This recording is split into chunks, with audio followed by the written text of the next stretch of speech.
আল্লাহ তাআলা মুসা আলাইহিস সালামকে বললেন, মুসা তুমি যে বলছো তুমি জ্ঞানী, না তুমি জ্ঞানী না, তোমার চেয়ে বড় জ্ঞানী আছে। মুসা আলাইহিস সালাম বলে, তাই নাকি? আমার চেয়ে বড় জ্ঞানী কে?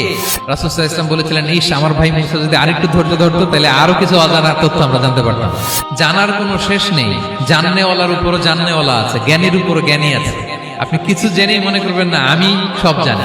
কোরআন হাদিস পড়লেই আপনি জ্ঞানী হয়ে জানেন। এটা কোরআন হাদিস পড়তে হয়, এটা ডাইজেস্ট করতে হয়, এটার উপর আমল করতে হয়। এই জ্ঞান অর্জন শেষে এরপরে আল্লাহর প্রিয় বান্দাদেরকে আল্লাহ অন্তরে ইলমের নূর দেন, ইলহাম দেন। That is the knowledge, that is the pure knowledge. আপনি হাফেজে কোরআন হয়ে ভাবেন না আপনি সব জানেন, আপনি বুখারী মুখস্থ করে ভাবেন না সব জানেন। এই সব জ্ঞান অর্জন করার পরে ইলমের নূর হাসিল হয়, সেটা আল্লাহ সবারে দেয় না। জ্ঞানেরও কিন্তু ইলমেরও একটা গরম আছে। যার ইলম আছে তার মধ্যে এই সমস্যাটা কাজ করে। সেটার জন্য আল্লাহ তাআলা মুসা আলাইহিস সালাম, খিজির আলাইহিস সালামের ঘটনা বলেন। আমি খুব সংক্ষেপে বলবো, সময় কম। মুসা আলাইহিস সালাম হচ্ছে বনি ইসরাইলের নবী, আর খিজির আলাইহিস সালাম কেউ বলেছেন নবী, কেউ বলেছেন আল্লাহর ওয়ালি। আসলে আরবিতে ওনার নাম খদির, আমরা বাংলায় বলি খিজির। খদির মানে সবুজ। উনি যে কোনো জায়গায় বসলে ওখানে মরা গাছ লতা পাতা এগুলো সবুজ হয়ে যেত। অনুর্বর এলাকার উপর দিয়ে হেঁটে গেলে ওটা উর্বর হয়ে যেত। তো মুসা আলাইহিস সালাম একবার ওয়াজ করতেছেন এইভাবে বনি ইসরাইলের সামনে, খুতবা দিচ্ছেন। হঠাৎ এক লোক দাঁড়ায় বলে, ইয়া নবী আল্লাহ, মান আ'লামু ফিল আরদ, বর্তমান পৃথিবীতে সবচেয়ে জ্ঞানী কে? মুসা আলাইহিস সালাম বললেন, ফাকালা আনা, আমি। কি বললেন? উনি আসলে ভুল কিছু বলেন নাই, কারণ প্রত্যেক জামানার নবীকেই আল্লাহ তাআলা সবচেয়ে বেশি জ্ঞান দিয়ে পাঠান, কারণ তার কাছে ওহীর জ্ঞান আসে, অদৃশ্যের খবর আসে, ইলমুল গায়ব আসে। কিন্তু এই উত্তরটা আল্লাহ তাআলার পছন্দ হয় না। আল্লাহ তাআলা চাচ্ছিলেন মুসা যদি বলতো আল্লাহ তাআলাই জানে কে জ্ঞানী বা আল্লাহই সবচেয়ে জ্ঞানী, এরকম হলে ভালো হতো। কিন্তু মুসা আলাইহিস সালাম কি বলছে? আমি। একজন প্রশ্ন করলো, সবচেয়ে বড় জ্ঞানী কে? উনি কি বললেন? আমি। এই যে আমি এটাতে ঝামেলা আছে। আমি বড়, আমি জানি, আমি সব, দিস ইজ প্রবলেমেটিক। আল্লাহ এটা পছন্দ করলেন না। আল্লাহ তাআলা মুসা আলাইহিস সালামকে বললেন, মুসা তুমি যে বলছো তুমি জ্ঞানী, না তুমি জ্ঞানী না, তোমার চেয়ে বড় জ্ঞানী আছে। মুসা আলাইহিস সালাম বলে, তাই নাকি? আমার চেয়ে বড় জ্ঞানী কে? তো আল্লাহ তাআলা বললেন, ইযহাব ইলা মাজমাইল বাহরাইন, দুই সাগর বা দুই নদীর মিলনস্থলে যাও, ওখানে আমার এক বান্দা আছে তোমার চেয়েও জ্ঞানী। মুসা আলাইহিস সালাম বললেন, তাই নাকি? তো আল্লাহ, আমি কিভাবে চিনি উনি কোথায় থাকে, কিভাবে বুঝবো? আল্লাহ বললেন, একটা বড় মাছ নাও, এটাকে ফ্রাই করো, এটাকে ফ্রাই করে একটা ঝুড়ির ভেতরে নাও, যেখানে এই মাছটা সাগরে ঢুকে যাবে ওখানে আমার বান্দাকে পাবে। তো উনি ওনার সহযোগী ইউশা ইবনে নুনকে নিয়ে হাঁটতে লাগলেন। হাঁটতে হাঁটতে এক জায়গায় ক্লান্ত হয়ে পাথরের পাশে বিশ্রাম নিলেন। ওই পাথর থেকে আবার এক ধরনের পানি বের হয়, এই পানিটারে বলে আবে হায়াতের পানি, মাউল হায়াত, জীবন নদীর পানি। এই পানি কোনো মৃত প্রাণী বা বস্তুর গায়ে লাগলে ওটা জীবিত হয়ে যায়। তো ওনারা পাথরে হেলান দিয়ে বিশ্রাম নিচ্ছিলেন। ওই পানি ওই ফ্রাই করা মাছের গায়ে লাগার সাথে সাথে মাছ জীবিত হয়ে ঝুড়ি থেকে বের হয়ে সাগরে ঢুকে গেছে। ওনারা আর খেয়াল করেন না। এরপর আবার হাঁটতে লাগলেন। হাঁটতে হাঁটতে যখন ক্লান্ত শ্রান্ত, তখন বলে, এই ইউশা, আমাদের ওই মাছ ফ্রাই মাছটা দাও, এখন খাই। ঝুড়ি খুলে দেখে মাছ নাই। মাছ গেল কোথায়? তখন ইউশা বলল, হয়তো আমরা যে পাথরের ওখানে বিশ্রাম নিয়েছিলাম ওখানে আমরা মিসিং, ওখানে হারাই ফেলছি। চলো চলো, আরে ওদিকে তো যেতে হবে আমাদের। উনি গেলেন, যে দেখে মাছ যে জীবিত হয়ে বালুর এদিকে নাড়াচাড়া করতে করতে সাগরে ঢুকে গেছে, ওখানে দাগ আছে। মুসা আলাইহিস সালাম ঢুকলেন সুরঙ্গ, ঢুকে দেখে চাদর গায়ে দিয়ে এক লোক শুয়ে আছে। সালাম দিলেন, আসসালামু আলাইকুম। ওই লোক চাদর আর সরায় না, ভিতর থেকে বলতেছে, ওয়ালাইকুম আসসালাম। তো চাদরের ভিতর থেকে উনি বলে, মান আন, তুমি কে? মুসা আলাইহিস সালাম বললেন, আনা মুসা, আমি মুসা। উনি বলেন, মুসা বনি ইসরাইল, বনি ইসরাইলের মুসা? বললেন, হ্যাঁ। কেন এসেছো? এবার চাদর খুললেন। বলতেছে, আপনার কাছ থেকে কিছু শিখতে আসছি। আল্লাহ বলছে, আপনি নাকি সবচেয়ে বড় জ্ঞানী। আমি ভুল করে বলে ফেলছিলাম আমি। আল্লাহ বলছেন যে আপনি নাকি জ্ঞানী। বলতেছে, না, তুমি আমার জ্ঞান নিতে পারবে না, ওই ধৈর্য শক্তি তোমার নাই। মুসা আলাইহিস সালাম বললেন যে, আপনি যে কোনো শর্তে আমাকে একটু রাখেন কয়েকদিন, আপনার সাথে আমি রাজি। বললেন, না, তুমি পারবা না। মুসা আলাইহিস সালাম জোর করতে লাগলেন। অবশেষে খিদির আলাইহিস সালাম রাজি হলেন। বললেন, শর্ত হচ্ছে আমি যাই করি আর না করি আমাকে কোনো প্রশ্ন করা যাবে না। মুসা আলাইহিস সালাম বললেন, ওকে। সফর শুরু হলো।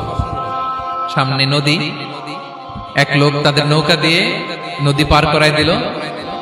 নদী পারাপারের পর খিজির আলাইহিস সালাম লাঠি দিয়ে নৌকার তলাটা ছিদ্র করে দিলেন।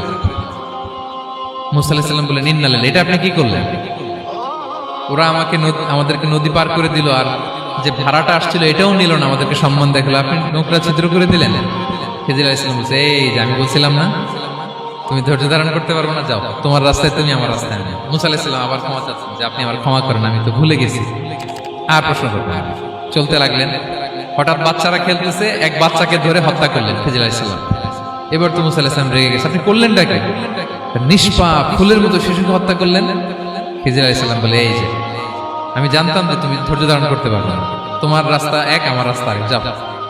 এবার মুসা আলাইহিস সালাম করজোর করতেছে যে this is the last chance, একটা ফাইনাল চান্স দেন, একটা সুযোগ দেন, আর আমি প্রশ্ন করবো, এটাই লাস্ট।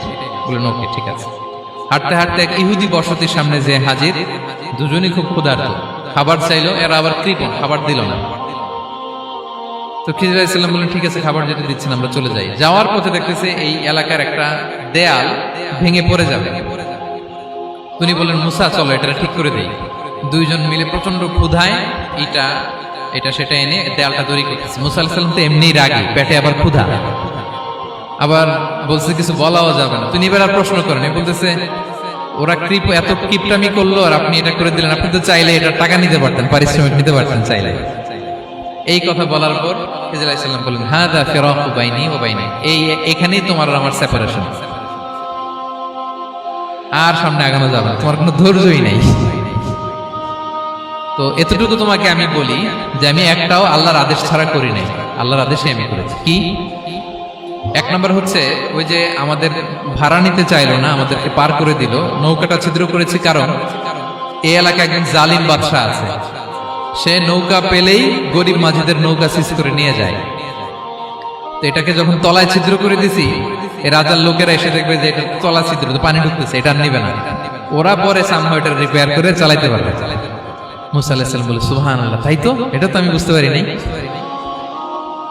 আর ওই ছোট শিশুটাকে হত্যা করছি, ও অনেক বড় জালিম হবে এলাকা, তার ফিতনায় এলাকাবাসী তটস্থ থাকবে, সে তার মা বাবাকেও জাহান্নামে নেবে। এজন্য আল্লাহ তাআলা আদেশ দিয়েছেন আমাকে, আল্লাহর আদেশে আমি তাকে হত্যা করেছি।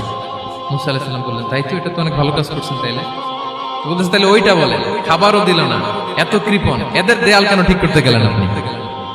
তখন তিনি বললেন যে আসলে এটা একটা ইয়াতিমদের ঘর ছিল, দুইটা ইয়াতিম শিশু, তাদের বাবা মা খুব ভালো ছিল, আর এই দেয়ালের নিচে আছে গুপ্তধন, এই দেয়ালটা পড়ে যাবে, এই গুপ্তধন তারা ছোট মানুষ নিতে পারবে না, এলাকাবাসী তাদেরকে বঞ্চিত করে নিয়ে যাবে। আমি দেয়াল গড়ে দিলাম যাতে করে তারা যখন প্রাপ্তবয়স্ক হয় নিজেদের সম্পদ নিজেরা বুঝে নিতে পারে। সুবহানাল্লাহি ওয়া বিহামদিহি। মুসা আলাইহিস সালাম বলে তাই তো, এগুলো তো আমি বুঝতে পারি নাই। তো এই ছিল খুব সংক্ষিপ্ত পরিসরে মুসা আলাইহিস সালাম খিজির আলাইহিস সালামের ঘটনা। তো রাসূল সাল্লাল্লাহু আলাইহি ওয়াসাল্লাম বুখারীতে একটা চমৎকার কথা বলেছেন, তিনি বলেছিলেন ওয়াদিদনা আন্না মুসা সাবার হাত্তা ইউকাসসা আলাইনা মিন আমরিহি। রাসূল সাল্লাল্লাহু আলাইহি ওয়াসাল্লাম বলেছিলেন ইস, আমার ভাই মুসা যদি আরেকটু ধৈর্য ধরতো তাহলে আরো কিছু অজানা তথ্য আমরা জানতে পারতাম। এখান থেকে, এই ঘটনা থেকে আমরা কি শিখলাম? প্রথম যেটা আমরা শিখলাম, জ্ঞান নিয়ে বড়াই করতে নেই, ঠিক কিনা? জানার কোনো শেষ নেই, জাননেওয়ালার উপরও জাননেওয়ালা আছে, জ্ঞানীর উপরও জ্ঞানী আছে। আপনি কিছু জেনেই মনে করবেন না আমি সব জানি, আপনার চাইতেও বেশি জ্ঞানী অনেকে আছে। অনেক সময় বক্তার চাইতেও শ্রোতারা অনেক জ্ঞানী। হয়তো এখানে এমন অনেক জ্ঞানী লোক আছে যার ধারে কাছেও আমরা কেউ নেই, হতে পারে। সো আমি সব জানি, এটা ভুল, এটা শয়তান বলে। এটা কে বলে? শয়তান বলে। আবু নাওয়াস একটা কবিতা লিখেছেন, ওয়াকুল লিমান ইয়াদঈ ফিল ইলমি ফালসাফাতান হাবাসতা শাইআন ওয়া গাবাত আনকা আশিয়াউ।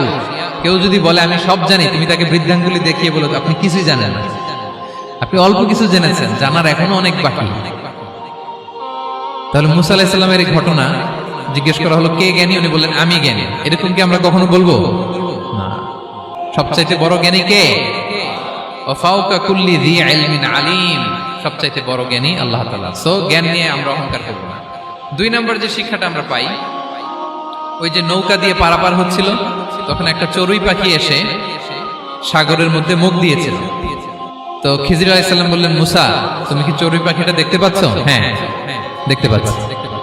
চড়ুই পাখিটা যে সাগরে মুখ দিলে দেখতে পাচ্ছ? হ্যাঁ দেখতে পাচ্ছি।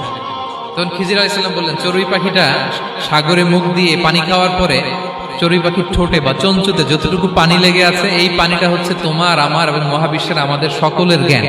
আর এই মহাসাগরের সকল পানি হচ্ছে আল্লাহ তাআলার জ্ঞান। আল্লাহ তাআলা বলেছেন ওমা উতিতু মিনাল ইলমি ইল্লা কালিলা। আমি তোমাদেরকে একেবারে অল্প জ্ঞান দিয়েছি, একেবারে অল্প। এই রহস্যে ঘেরা এই মহাবিশ্বের অনেক কিছু আমাদের অজানা প্রিয় ভাইরা, আমরা অনেক কিছু জানি না, আমাদের এই লিমিটেড নলেজে এগুলো ধরে না, তারপর আমরা জ্ঞানের বড়াই করি। আপনারা উপমাটা বুঝতে পারছেন? একটা নৌকা থেকে চড়ুই পাখি ঠোঁট দিয়ে পানি খাচ্ছে, পানি খাওয়ার পরে স্বভাবতই চড়ুই পাখির ঠোঁটে একটু পানি তো লাগবে। খিজির বললেন যে এই পানিটা হচ্ছে তোমার আমার পৃথিবীর সবার জ্ঞান, আর এই সাগরের বাকি পানিগুলো কার জ্ঞান? এবার বুঝতে পারছেন আল্লাহ তাআলার জ্ঞানের পরিধি। আমরা জ্ঞান নিয়ে যেন কখনো কি না করি, বড়াই না করি। জ্ঞান দুই ধরনের, একটা বাহ্যিক জ্ঞান, একটা অন্তর্নিহিত জ্ঞান। External knowledge, internal knowledge. আমরা যখন কোরআন হাদিস পড়ি আমাদের বাহ্যিক জ্ঞান অর্জন হয়। কোরআন হাদিস পড়লেই আপনি জ্ঞানী হয়ে যান। এটা কোরআন হাদিস পড়তে হয়, এটা ডাইজেস্ট করতে হয়, এটার উপর আমল করতে হয়। এই জ্ঞান অর্জন শেষে এরপরে আল্লাহর প্রিয় বান্দাদেরকে আল্লাহ অন্তরে ইলমের নূর দেন, ইলহাম দেন। That is the knowledge, that is the pure knowledge. আপনি হাফেজে কোরআন হয়ে ভাবেন না আপনি সব জানেন, আপনি বুখারী মুখস্থ করে ভাবেন না সব জানেন। এই সব জ্ঞান অর্জন করার পরে ইলমের নূর হাসিল হয়, সেটা আল্লাহ সবারে দেয় না। সো এই অন্তর্নিহিত জ্ঞান, দূরদৃষ্টি, farsightedness, that is the pure knowledge. এটার জন্য বছরের পর বছর, যুগের পর যুগ সাধনা করতে হয়। সেটার জন্য এই জ্ঞান অর্জনের জন্য তিনটা জিনিস করতে হয় ইলমের নূর অর্জনের জন্য। কয়টা? এক হচ্ছে বিনয়, দুই হচ্ছে সফর, তিন হচ্ছে সবর। আবার বলি, এক হচ্ছে বিনয়, দুই হচ্ছে সফর, তিন হচ্ছে সবর। আল্লাহ তাআলা আল্লাহর নবীকে তাওরাত দেওয়ার পরেও আরো ট্রেনিং সেশন করাইছেন খিজির আলাইহিস সালামের কাছে। যাও, ওনার কাছে গেলে তুমি ছোট হবা, নত হবা। জ্ঞান যদি আমি নিতে চাই আমাকে ছোট হইতে হবে।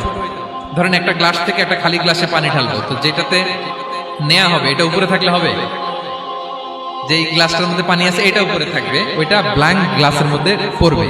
আপনি নলেজ ইলম নিতে চাইলে আপনাকে নিচে থাকতে হবে, উনি উপরে থাকবে। আপনার শায়েখ আপনাকে দিবে, আপনার উস্তাদ আপনাকে দিবে, আপনার মুর্শিদ আপনাকে দিবে। বুঝতে পেরেছেন? তাহলে আমাদেরকে হাম্বলনেস লাগবে, শিখতে হইলে হাম্বল হইতে হয়, বিনয়ী হইতে হয়। আচ্ছা, দুই নাম্বার সফর করতে হয়। এটা আল্লাহ মুসা আলাইহিস সালামকে দিয়ে করাইছেন, যাও পিছে পিছে উস্তাদের পিছে পিছে ঘুরো। তো এজন্য সফর করতে হয়। এখন ঘরে বসে অনেক কিছু জানা গেল, উস্তাদের সান্নিধ্য লাগে, সফর করতে হয়। আমাদের ক্লাসিক আলেমরা হাদিস কালেকশনের জন্য শহরকে শহর সফর করতেন। এখন আমাদের আলেমরা দেওবন্দে যায়, মিশরে যায়, মদিনায় যায়, এখানকার মালয়েশিয়ান স্টুডেন্টরা দেশে বিদেশে যে নলেজ অর্জন করে। সফর আপনাকে লাগবে। তাহলে বিনয়, সফর, তিন নম্বরে কি? সবর। ধৈর্যশীল হইতে হবে। দেখেন মুসা আলাইহিস সালাম বারবার প্রশ্ন করে ফেলতেছেন, বারবার ওয়াদা ভঙ্গ করতেছেন, এরকম করলে হবে না। ধৈর্য লাগবে। ধৈর্যের বলে বলিয়ান হলে তখনই আপনার মধ্যে ইলম আসবে। তাহলে জ্ঞানের ফিতনায় পড়ার আর আমাদের কোনো সম্ভাবনা আছে? আমরা বিনয়ী হব, আমরা জ্ঞান আল্লাহর দিকে ফিরাই দেব, আমরা বলবো উনি সবচেয়ে ভালো জানেন। পারা যাবে তো ইনশাআল্লাহ? Be a part of our vision. Do